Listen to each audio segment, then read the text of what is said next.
Anyway, the public will be persuaded to keep your waistline less than half of your height as part of a plan to help the NHS to identify people who are simply too fat. In the first update since 2014, the National Institute for Health and Care Excellence proposed the measures in an overhaul of the obesity management guidelines. Somebody who knows all too well the importance of managing calories is Andy Coley. He's an NLP trainer and coach who has himself shed the stones even over the years. Andy, good afternoon to you. Good afternoon, Ian. How are you? Very well. Nice to have you with us. So you managed to, this is back in, 2013, when you really did drop in weight. Yeah, absolutely. I've just gone through a massive flux in my life, and I'd had a marriage that ended and loads of other stuff that had gone wrong in my life at that moment in time. And I also sort of looked at myself in the mirror and thought, God, I don't recognise the person that I'm looking at here. I was 23 stone at the time, 142 kilos in weight. So 23 stone. Yeah, I was laughing at your size 28, your Sam, who with his size 28, 28-inch. My thighs were probably bigger than that each. You know. So was there a turning point when you just thought this can't go on? Because I know what you mean. Because when life's taken a bit of a downward blip, you're not thinking about KFC, and fish and chips, all of that is great. Who cares? Beer, cigarettes if you fancy that. Throw it all in there because the last thing on your mind is worrying about what you look like at that point. I think the turning point for me was seeing a photo. I think I shared it with one of the producers, actually. It was a photo that I shared with them, which was a picture of me on a Christmas Eve.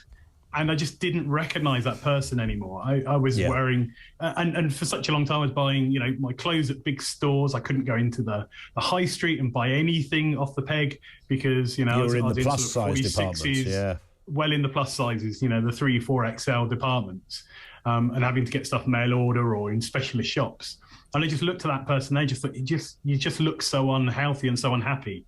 And I was not unconfident at the time, but I just recognised that in my mid-30s, about 34 at the time, that I just didn't want to be unhealthy anymore. And that, for me, seeing that photo was a big shift and kick in the mindset. It's funny, isn't it, that there is, often people tell similar stories. There's just a moment, whether it's a photo or a look in the mirror or, a comment that somebody makes, maybe not necessarily facetiously, but you just, it's just there, isn't it? It's and then you think, I've got to shed it. Now, of course, shedding it is a lot harder than putting it on.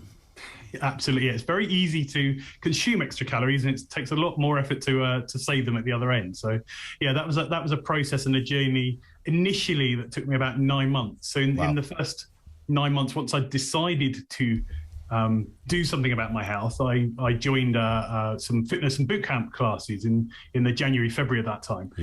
And I've got to admit that my first class was total disaster. I went along to this guy Topsy. He was running these boot camps, Innovation Fitness down in Havant. He's a demon. Got to shout them out. Yeah, he's an ex-Royal Navy PT. So you really put yourself in the thick of it there, didn't you? And I went along to that class because I didn't have any education about health or about eating. I had a sandwich from the petrol station and a tin of grapefruit because I thought that'd give me energy. But after the warm-up, I spent basically 20 minutes hanging on to, the side of this climbing frame in this school hall that we were doing the exercise class in at the time, with stars in my eyes, because basically my body went into shock. Of course it did. From going not much exercise at all to then suddenly putting myself through an exercise class was a real wake-up call for me. And go on, carry on.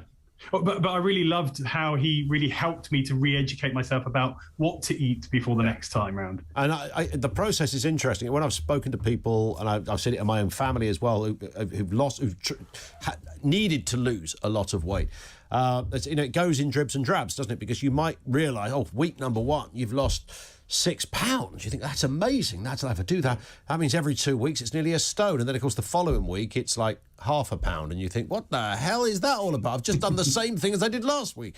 So you have to be prepared for those torturous moments where you acknowledge or have to acknowledge that it is a process. It's not going to happen overnight. And this is one of the things I say to my coaching clients, because I like to coach around the topic of health, is one, set those goals, the longer term goals, so that you've got something to aim for. Because unconsciously your mind needs something to aim at. So if you haven't given it any goals, you've got nothing to support you in. But also to kind of also recognise to break things down into smaller chunks. Like, what can you do this week? What can you be doing this month? What is it that you can be doing that's different to how you would have been? Yeah. And to also recognize that every decision you make around your health, whether it's something you're eating or deciding to go to the gym or not, will either get you closer towards your goal or slightly further away. Exactly. Yeah, but it's also as simple as that. To give yourself to cut yourself some slack. Like if you're having a really bad day, and you happen to stick in some extra calories or have a pizza or whatever it happens to be, okay, you've not set yourself back to the zero again. You've set yourself back, maybe a day or two or a couple of sessions at the gym. Yeah. But it's not allowing yourself to unravel everything and get really disappointed. So what was your total weight loss on this, Andy?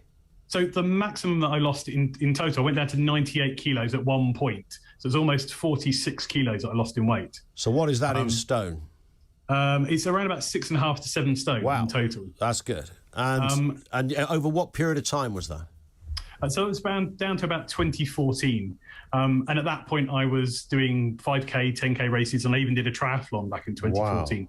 I wouldn't recommend those. It was the hardest thing I ever did in my life. Yeah, I bet it was. So, but it took you about a year or thereabouts, you say, to shed that nearly 7 stone. Yeah. And it just became part of me and my life. And because I decided to focus on my health first, it was about other areas of my life then started to improve. Because I gave it focus, gave it time, I had to, I'd come out of a relationship, I'd end up moving back home with my parents. I had spare time, if you like, to be able to focus on it. Now, several years later, in lockdown, I've put some weight back on. I've got a young family now. Yep. I'm refocusing on health and well-being for myself.